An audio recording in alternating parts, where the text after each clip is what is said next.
Hello everyone, I'm Colin Canet. Today's a great day for me because I get to mill up some of these little logs that we picked up almost a year ago. They're finally dry enough to cut into now, and I'm anxious to see what they are. But before we get started, I want to show you the little contraption that I'm going to be milling with today.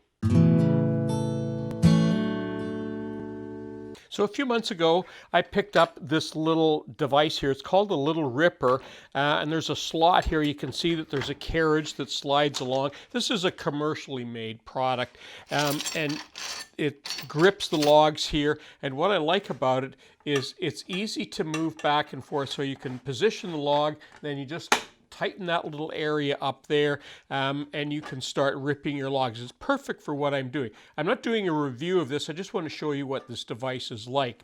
Now, before we get started on this, I want to show you some of the cuts I've already made. So one of the logs that I picked up, I actually picked up two of these. There was no bark on it, and I couldn't really tell what the wood was, but it looked like it might be interesting when it dried out. As it turned out, it's really not interesting at all. It's cedar, it's red cedar, and there's nothing wrong with red cedar, but you can see the wood. There's really nothing too much exciting about that wood. So I'm not going to mill it anymore because there's just nothing there that is really usable to me, nothing there that I would use. The second piece that I cut up, I'm still agonizing over. This is a piece of maple, and you can see that it's very dried out. And again, I didn't know what it was. I suspect that it was maple, and I've cut into it, and you can see what it is. And there's almost no spalting, a little bit up there. And I cut the other side of it, and there's really not much figure in it. There's really not much spalting in it. So I don't think I'm going to do too much with it as well. But the alder that I was working with, have a look at this. Now I've already made one cut, and this is the one we're going to start working on. I've already made one cut. That's what I'm looking for. See that beautiful spalting? Now I've already made one cut here to save us a little bit of time, but I want to show you when you're milling what to look for. So right here is the reason that I wanted a better mill than the little homemade one that I had, the little wooden one, which was okay, but this will do a lot more for me. So when you're drying little wood like this, see this big crack in here? What we want to do is we want to be able to try and avoid that crack. So you can see where I cut off that part of it. Now, when I make my slices, and the reason I cut that off first of all is because now I want to lay this on my little milling machine here, because we want to cut through the worst cracks here. And some of these cracks, the wood's going to fall apart, but we're going to be able to glue them back together. So I'm going to start making some slices here. In fact, what I might do is flip it upside down and cut the very top off as well, and that will give me, because you don't use live edge in small pieces, and that's what these small blocks are going to be for, would be boxes or picture frames, things like that, and you typically don't use live edge, and there's really nothing much fancy here anyway, so I might just cut that off, but this is where the bulk of my wood is going to come from.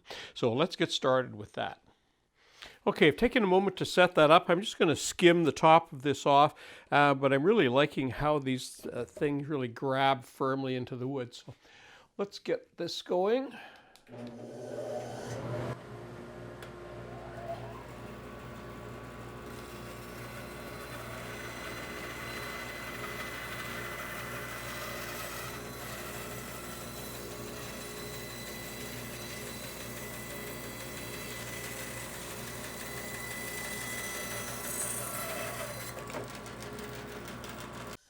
Okay, now what I'm going to do, I'm just going to take a minute and flip it now so that it's like that, and then I'll start taking my slices from there. I'll take a minute and set that up. Okay, I've set up the log, and you notice I've got some little marks here so that I can advance and make some equal cuts in here. So I'm just going to go ahead now and start cutting.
So now I've cut as far as I can here because I'm getting, you can see that I'm getting close to the bar here. So what I'm going to do, I'm just going to lift this off and continue on. And basically, I'm just going to move this wood a little bit forward and make some more cuts in here. And I'm going to do that off camera because you've already seen some of the cuts here. And when I come back, we'll have a look at some of this wood that we're cutting up here.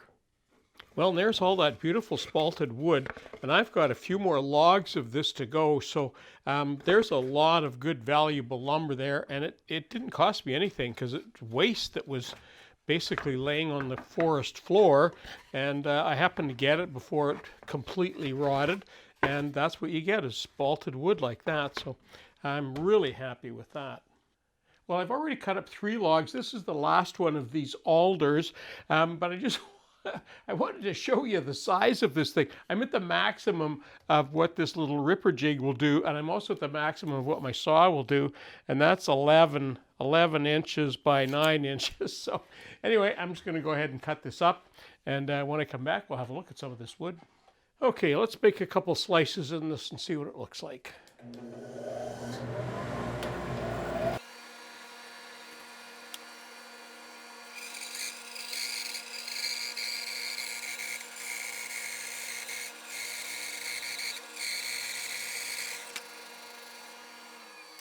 No, there's a little bit of free up here, but it's throughout. It's all over. So I think this is another piece that's going to be firewood. There's some little bugs living in the crack here, but they're not.